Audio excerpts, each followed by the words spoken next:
KaraokeBooks. The Odyssey. Written by Homer. Translated by Samuel Butler. Book 20. Ulysses cannot sleep. Penelope's prayer to Diana. The two signs from heaven, Eumaeus and Philoetius arrive. The suitors dine. Ctesippus throws an ox's foot at Ulysses. Theoclymenus foretells disaster and leaves the house. Ulysses slept in the cloister upon an undressed bullock's hide, on the top of which he threw several skins of the sheep the suitors had eaten, and Eurynome threw a cloak over him after he had laid himself down. There, then, Ulysses lay wakefully brooding upon the way in which he should kill the suitors, and by, the women who had been in the habit of misconducting themselves with them, left the house giggling and laughing with one another.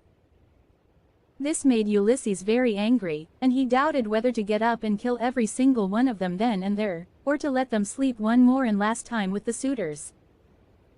His heart growled within him, and as a bitch with puppies growls and shows her teeth when she sees a stranger, so did his heart growl with anger at the evil deeds that were being done. But he beat his breast and said, "Heart, be still, you had worse than this to bear on the day when the terrible Cyclops ate your brave companions.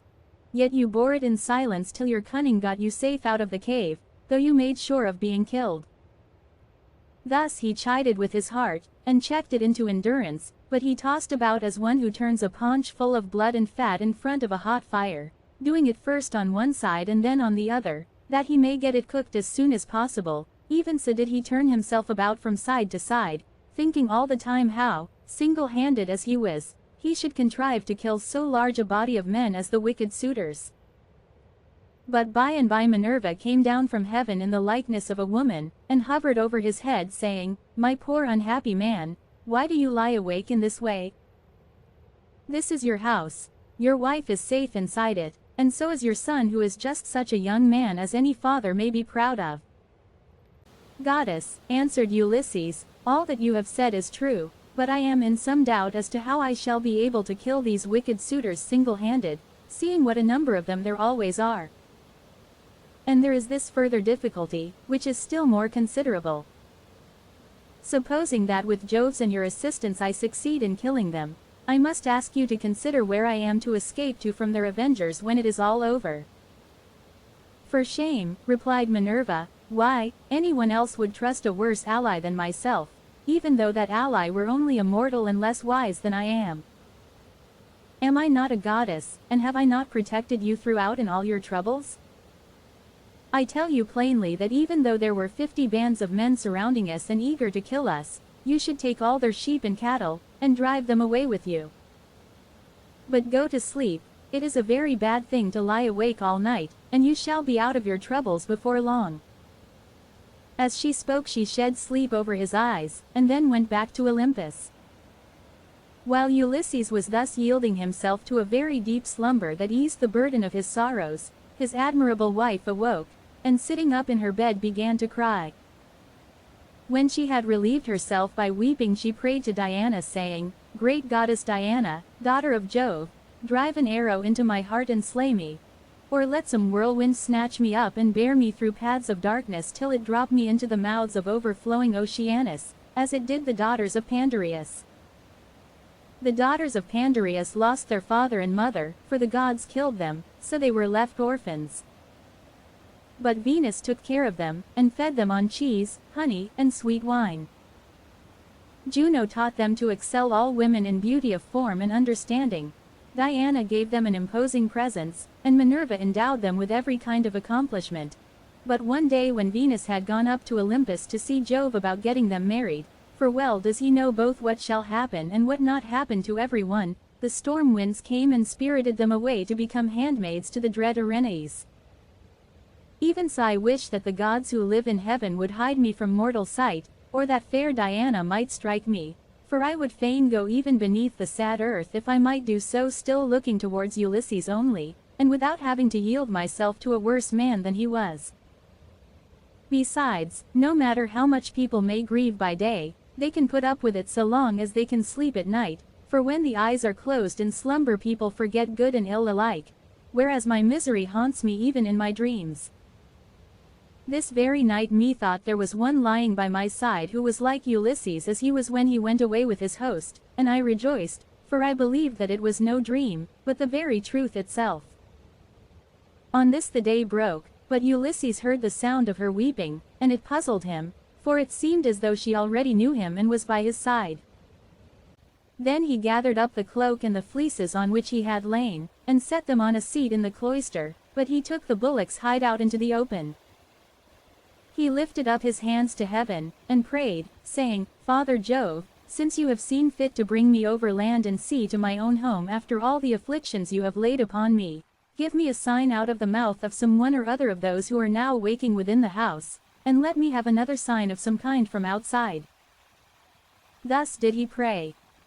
Jove heard his prayer and forthwith thundered high up among the clouds from the splendor of Olympus, and Ulysses was glad when he heard it.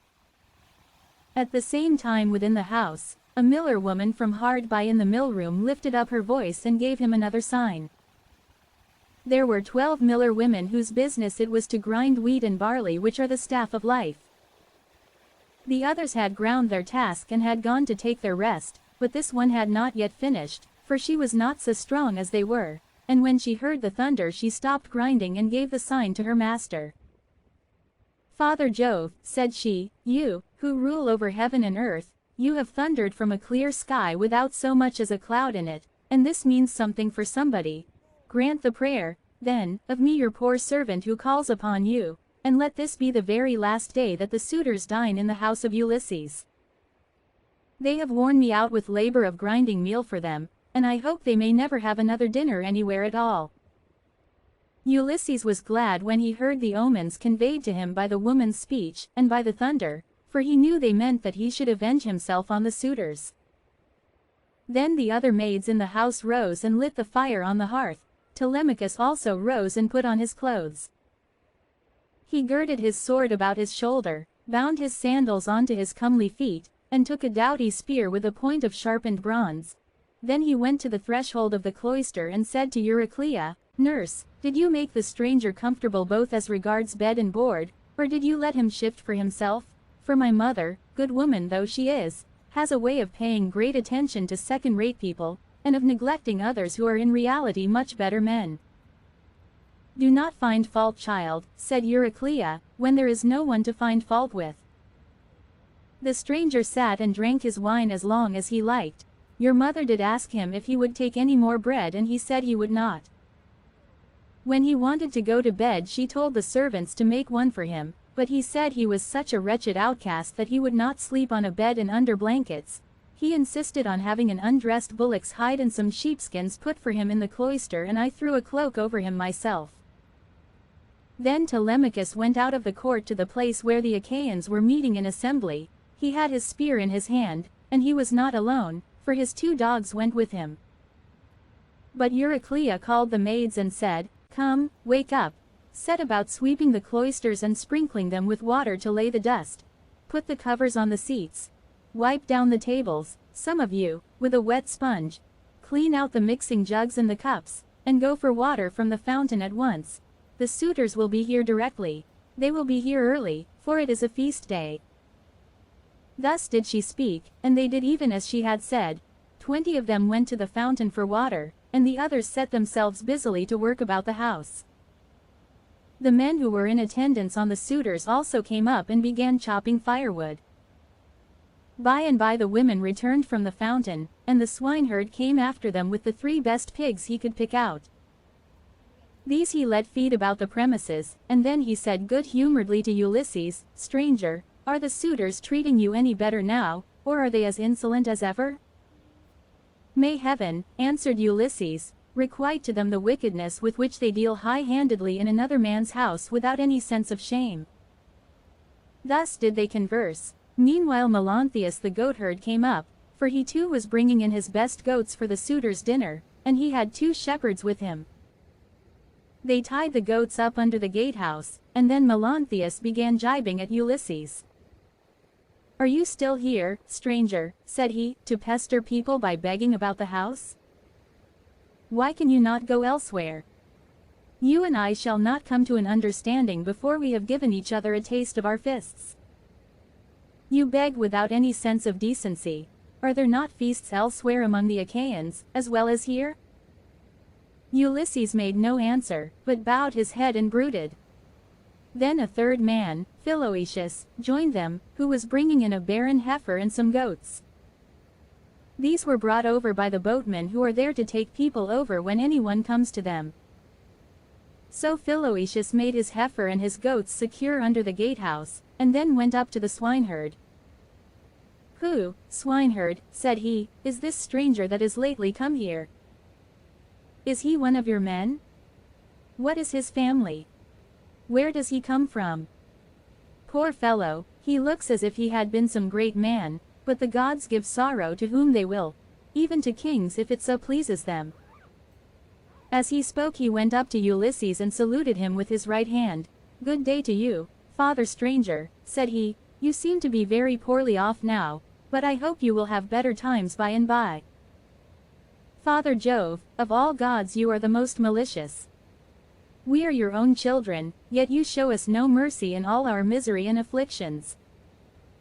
A sweat came over me when I saw this man, and my eyes filled with tears, for he reminds me of Ulysses, who I fear is going about in just such rags as this man's are, if indeed he is still among the living. If he is already dead and in the house of Hades, then, alas! For my good master, who made me his stockman when I was quite young among the Cephalonians, and now his cattle are countless, no one could have done better with them than I have, for they have bred like ears of corn. Nevertheless I have to keep bringing them in for others to eat, who take no heed to his son though he is in the house, and fear not the wrath of heaven, but are already eager to divide Ulysses' property among them because he has been away so long. I have often thought, only it would not be right while his son is living, of going off with the cattle to some foreign country. Bad as this would be, it is still harder to stay here and be ill-treated about other people's herds. My position is intolerable, and I should long since have run away and put myself under the protection of some other chief, only that I believe my poor master will yet return, and send all these suitors flying out of the house." "Stockman," answered Ulysses, "you seem to be a very well-disposed person, and I can see that you are a man of sense. Therefore I will tell you, and will confirm my words with an oath. By Jove, the chief of all gods, and by that hearth of Ulysses to which I am now come, Ulysses shall return before you leave this place, and if you are so minded you shall see him killing the suitors who are now masters here." "If Jove were to bring this to pass," replied the stockman, "you should see how I would do my very utmost to help him." And in like manner Eumaeus prayed that Ulysses might return home. Thus did they converse. Meanwhile the suitors were hatching a plot to murder Telemachus, but a bird flew near them on their left hand, an eagle with a dove in its talons. On this Amphinomus said, "My friends, this plot of ours to murder Telemachus will not succeed, let us go to dinner instead." The others assented, so they went inside and laid their cloaks on the benches and seats. They sacrificed the sheep, goats, pigs, and the heifer, and when the inward meats were cooked they served them round. They mixed the wine in the mixing bowls, and the swineherd gave every man his cup, while Philoetius handed round the bread in the bread baskets, and Melanthius poured them out their wine. Then they laid their hands upon the good things that were before them. Telemachus purposely made Ulysses sit in the part of the cloister that was paved with stone. He gave him a shabby-looking seat at a little table to himself, and had his portion of the inward meats brought to him, with his wine in a gold cup. "Sit there," said he, "and drink your wine among the great people. I will put a stop to the gibes and blows of the suitors, for this is no public house, but belongs to Ulysses, and has passed from him to me. Therefore, suitors, keep your hands and your tongues to yourselves, or there will be mischief."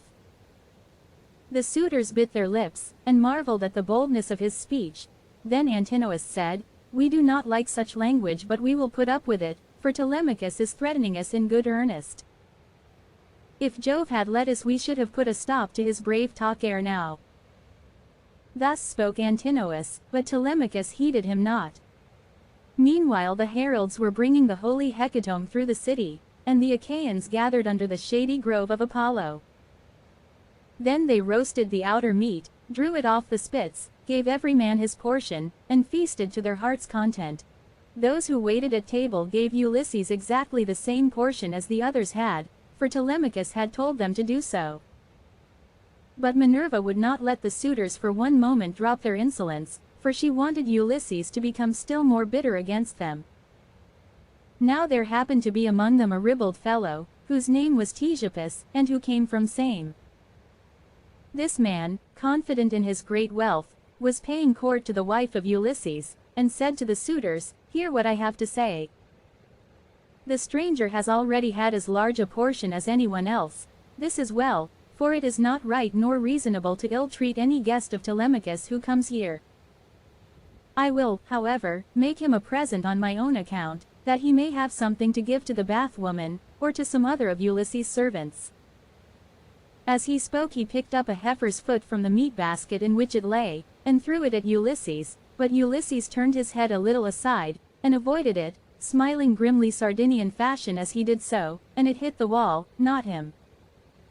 On this Telemachus spoke fiercely to Ctesippus. "It is a good thing for you," said he, "that the stranger turned his head so that you missed him. If you had hit him I should have run you through with my spear, and your father would have had to see about getting you buried rather than married in this house. So let me have no more unseemly behavior from any of you, for I am grown up now to the knowledge of good and evil and understand what is going on, instead of being the child that I have been heretofore. I have long seen you killing my sheep and making free with my corn and wine. I have put up with this, for one man is no match for many, but do me no further violence.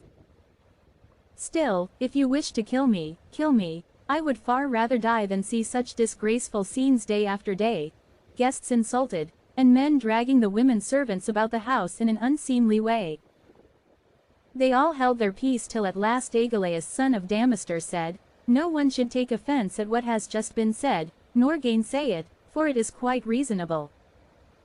Leave off, therefore, ill-treating the stranger, or anyone else of the servants who are about the house. I would say, however, a friendly word to Telemachus and his mother, which I trust may commend itself to both. As long, I would say, as you had ground for hoping that Ulysses would one day come home, no one could complain of your waiting and suffering the suitors to be in your house. It would have been better that he should have returned, but it is now sufficiently clear that he will never do so. Therefore talk all this quietly over with your mother, and tell her to marry the best man, and the one who makes her the most advantageous offer. Thus you will yourself be able to manage your own inheritance, and to eat and drink in peace, while your mother will look after some other man's house, not yours." To this Telemachus answered, "By Jove, Agelaus, and by the sorrows of my unhappy father, who has either perished far from Ithaca, or is wandering in some distant land, I throw no obstacles in the way of my mother's marriage. On the contrary, I urge her to choose whomsoever she will, and I will give her numberless gifts into the bargain, but I dare not insist point blank that she shall leave the house against her own wishes. Heaven forbid that I should do this." Minerva now made the suitors fall to laughing immoderately, and set their wits wandering, but they were laughing with a forced laughter. Their meat became smeared with blood, their eyes filled with tears, and their hearts were heavy with forebodings. Theoclymenus saw this and said, "Unhappy men, what is it that ails you?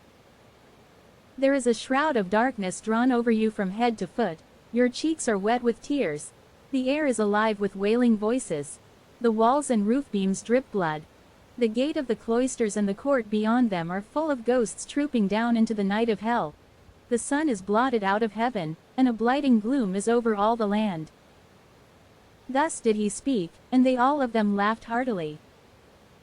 Eurymachus then said, "This stranger who has lately come here has lost his senses. Servants, turn him out into the streets, since he finds it so dark here." But Theoclymenus said, "Eurymachus, you need not send anyone with me. I have eyes, ears, and a pair of feet of my own, to say nothing of an understanding mind. I will take these out of the house with me, for I see mischief overhanging you, from which not one of you men who are insulting people and plotting ill deeds in the house of Ulysses will be able to escape." He left the house as he spoke, and went back to Piraeus, who gave him welcome, But the suitors kept looking at one another and provoking Telemachus by laughing at the strangers. One insolent fellow said to him, "Telemachus, you are not happy in your guests. First you have this importunate tramp, who comes begging bread and wine and has no skill for work or for hard fighting, but is perfectly useless, and now here is another fellow who is setting himself up as a prophet.